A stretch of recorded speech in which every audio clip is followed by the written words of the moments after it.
How are you, honey? We're bolt cutters. This is our best. He's a paramedic. Oh yeah. Okay, we're gonna get you out of there. Okay. Just hang loose for me. Anybody got? I need a handcuff key. Энэ удаагийн бичлэгээр Америкийн цуврал алуурчин, гаж донтой маниак, бэлгийн боолчлогч нэгэн новшийн талаар ярихаар бэлдлээ. Бичлэгээ 18-аас дээш насныханд сэрэмжлүүлэг, анхааруулга болгож оруулж байгаа шүү.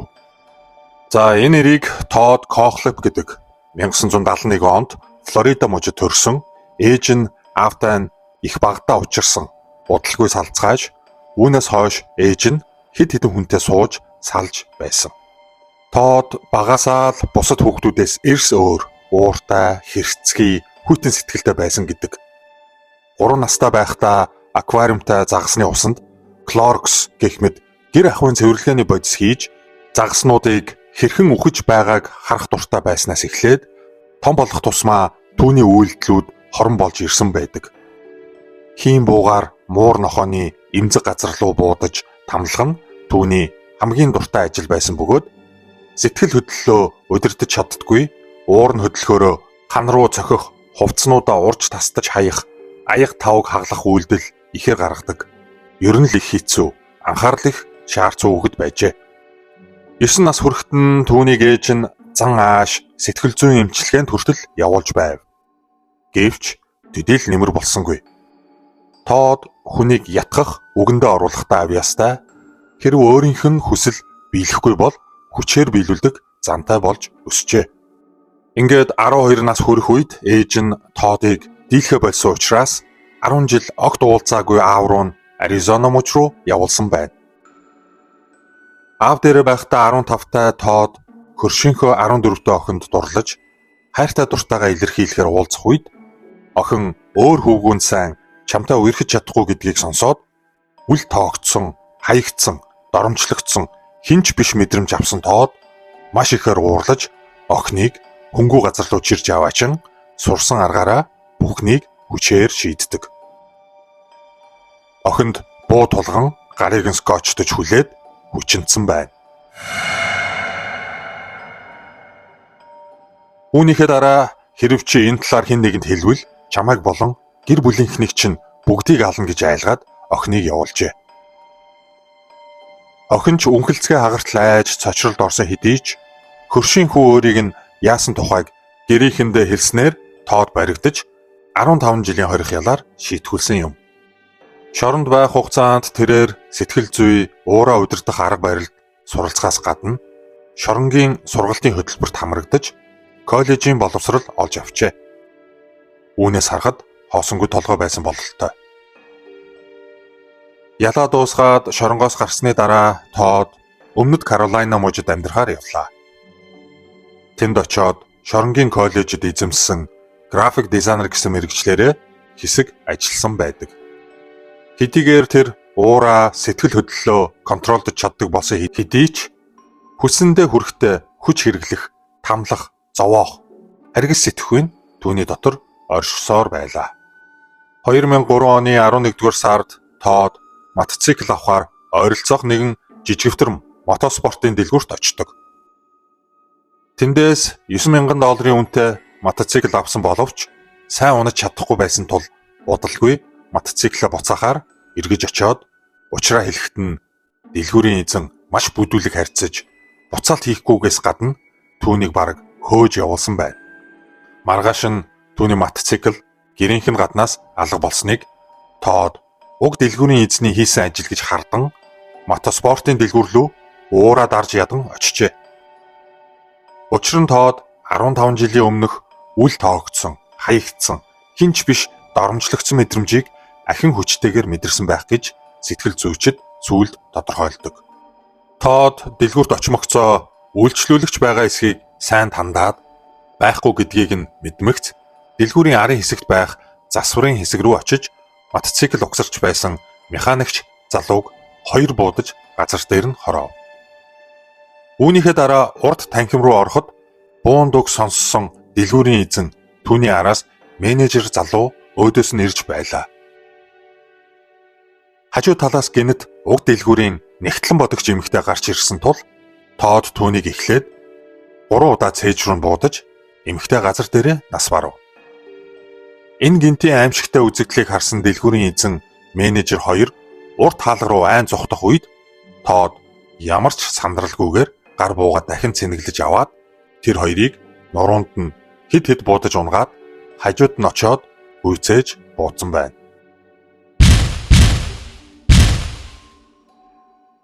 Ингээд тэр хариугаа авч санаагаа амраасан бөгөөд Тод сүүлд нь мөрдөн байцаалтанд мэдүүлэхдээ дэлгүүрийн бүх ажилчид буюу уг 4 хүнийг хөөж буудаж хорох нь яг л компьютер тоглоом тоглож байгаа мэт санагдсан гэж маш тайвнаар бас бахархсан байдалтайгаар хэлсэн байдаг. Хэдийгээр цусан далай болсон хядалгаа Тод үйлдэж дуусаад явснаас бараг 5-10 минутын дараа уг дэлгүүрт ирсэн үйлчлүүлэгч цогцоснуудыг олж хараад шууд 911 дуудан цагдаа мөрдөгчд цаг алдалгүй шуурхаа ирсэн хэдий ч энэ гэх ямар ч уул мөр олоогүй. Бас уг дэлгүүрт хяналтын камер байхгүй. Байршил нь бусад үйлчлэгээний байгууллагуудаас зайтай ганцаараа модон дотор байрлалтай зэрэг нь Тодыг баригдалгүй зүхтаах боломжийг олгожээ. Түүний үйлцэн энэ аимшигтай хядалга нь илрээгүй тул тухайн хотдоо царцсан хэрэг буюу cold case болж үлджээ. Уг хэрэгээс хойш Тод үл хөдлөх хөрөнгө зуучлагч болохоор тусгай лиценз олголтын сургуульд сурч амжилттай төгсөж чадсан боловч шалгалтандаа тэнцсэн хүн бүр лицензээ авахаас өмнө гэмт хэрэгт холбогдож байсан эсэх талаарх түүх рекордо шалгуулах үеэр шоронд 15 жил хоригдож байсан гэдэг нь гарч ирсэн тул лицензээ авч чаддаггүй. Харин Тод буу тулгаж хүчингийн хэрэг хийснийгээ тас нууж бага өсвөр насндаа хүний үгэнд автаж буруу зүйл хийсэн. Бас миний ял шийтгэл хэд хатуудсан байсан гэх мэтээр өөрийгөө өрөвдүүлж уянгалсан захиа бичин шалгалтын комисс руу илгээсэн нь амжилттай болж түүний захианд итгэцгээсэн үл хөдлөх хөрөнгө зуучлалын холбоо түүнд лицензийг нь олгосон байна. Ийхүү зөвшөөрлөө авсан Тод 2006 оноос хойш үл хөдлөх дээр ажиллаж эхэлснээс хойш удалгүй бизнесээ томруулан өөрийнхөө нэр дээр компани байгуулан доороо 5-аас 6 реалтор ажилуулдаг болж хөөрхөн под хийсэн амжилтыг үзүүлжээ. Энэ л үеэс эхлэн түүний доторх муу ёрын чөтгөр эргэн сэргсэн бололтой гэмт хэрэгүүдээ ахин үйлдэж эхэлдэг. Мөнгөтэй болсон Тод хэд хэдэн үл хөдлөх хөрөнгө худалдаж авсан ба хотоос зайдуу маш том 100 акр газартай нэг хуучин хаусыг $305,000 авсныг нь зах зээлийн үнэлгээнээс хэд өндөр үнээр авлаа гэж ажлынх нь риэлторууд үнэхээр гайхсан байдаг. Бас $80,000 тэр том 100 акр газрыг төмөр хашаагаар хүрээлүүлж хашсан байна. 100 акр газрыг харьцуулбал ойролцоогоор 78 ширхэг хөл бөмбөгийн талбайг нийлүүлсэнтэй дүүцэх юм байна. Тод яагаад уг газрыг зах зээлийн үнээс өндрөөр авсныг бид удахгүй мэдэх болно.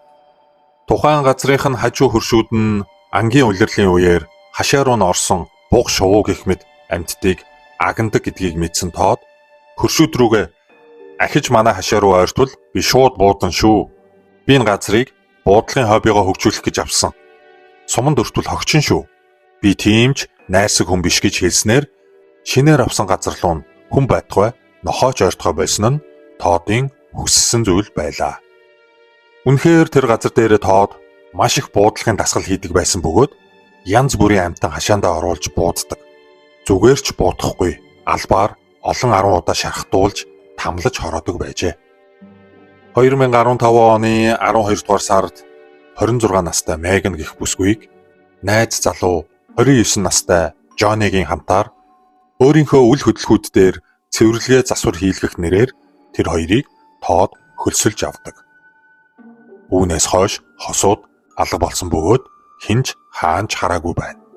Харин дараа нь 2016 оны 8 дугаар сарын 31-нд дараагийн хосууд болох Кела, Чарли нар Тодын үл хөдлөх хөрөнгүүдийг цэвэрлэж засаж арчилгаа хийхээр хөлслөгддөг. Учраа дудаагүй байсан шинэхэн хосуудыг Тод ямар ажил хийлгэхээ өөрөө очиж үзүүлнэ гэд хотоос зайтай байх сүүлд авсан 100 акр эдлэн газартаа авчирсан байдаг. Мэдээж үүнээс хойш хосууд сураггүй алга болсон байна. Өдөр бүр ямар нэгэн байдлаар холбогдож сонин сайхнаа ярьдаг байсан хүү Чарлийг гинэд хэл чимээгүй 2 өдөр таг алга болсон тул Чарлигийн гэрийнхэн санаан зовж найз бүсгүй Келатагаа амьдардаг түрээсийн байранд нь очиж шалгахад нь хинч байхгүй байснаар тэд цагдаад мэдэгдэж бүртгүүлжээ. Бас өөрсдөө гадуур зар нааж тараан мэдээллийн хэрэгслүүдээр ч Чарли Кела хоёрыг хайж байгааг зарлуулсан байна. Гэтэл 7 хоногийн дараагаас Чарлигийн Facebook нэм орж найз бүсгүй Келатагаа хуримлахаар өөр муж руу явлаа. Бид гэрлэлтэд батлуулчлаа. Бид жаргалтай цагийг өнгөрөөж байна гэх мэт постууд оруулж эхэлсэн бөгөөд комент бичсэн, асуусан асуулт бүрт татгалцсан, асуултаас болцсон хариу бичгийг харсан гэр бүл найз нөхд нь үнэхээр гайхахын хажуугаар хосуудад ямар нэгэн таагүй зүйл тохиолджээ гэж хардацгааж эхэлсэн юм. Ялангуяа Чарлигийн аав хэлэхдээ хүү маань маш их ном уншдаг учраас бичихтэй дүрмийн болон найруулгын алдаа гаргадаггүй. Гэтэл тэр Facebook дээрх постууд, хариу комментууд нь зүгээр л энэ бол Чарли биш, өөр хүн гэдгийг харуулж байна гэж хэлсэн байдаг. Цагдаа болон гэр бүл найз нөхөд гээд хосуудыг бүгд хайж байсан ч олигтой ахиж гарсангүй. 2 хосын сүүлд холбогдсон бүх хүмүүсээс мэдүүлэг авсан бөгөөд энэ дотор тоодч байсан юм. Надад ажил хийж өгнө гэсэн ч маргааш нь ирээгүй. Ахин холбогдоогүй гэж тоод мэдүүлсэн тул түүнийг тэгсгээд явуулсан. Сэжигтнэр татаагүй юм байна. Өдөр хоног явсаар 7 хоног, сар, нэг мэтгэд 65 хоног өнгөрлөө. 11-р сарын 3-нд Келагийн утасны сүлжээг гинэт асаж хаана байгаа байршлыг нь тогтоох боломжтой болсон ба байршил нь Тоодын сүүлд худалдаж авсан 100 акр газрын яг дэргэд шахуу хид орж ирснийг цагдаа нар тэмдэглэж авч чаджээ. Ингээд дохио өгсөн газар буюу Тоодын эдлэн газар руу цагдаагийн мөрдөгчд шуурхаа явж очисон байна. Тэр том газрыг бүхэлд нь төмөр хашаагаар тойруулж төмөр гинжээр гинжилсэн байсныг мөрдөгчд шалгахад уг эдлэн газар хосуудтай сүүлд холбогдсон Тоодын эзэмшил байсан нь маш сэжигтэй санагдаж өөр хэсэг мөрдөгчдийн багийг Тоодын гэрлүү ахин мэдүүлэг авахуулахаар явуулдаг.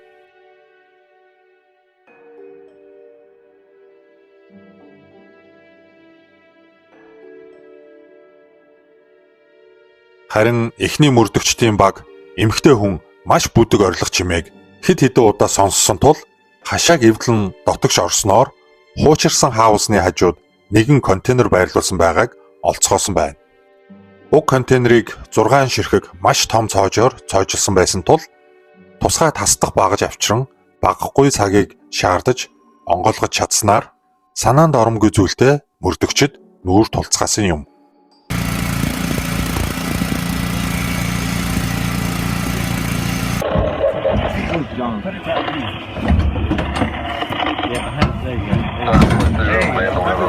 Watch out. Y'all move.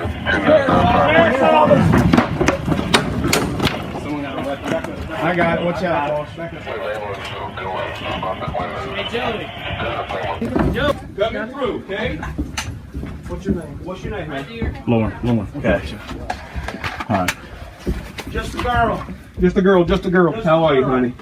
We're bolt cutters. This is our best. He's a paramedic. Oh, yeah. Okay, we're gonna get you out of there. Okay. Just hang loose for me. Anybody got? I need a handcuff key.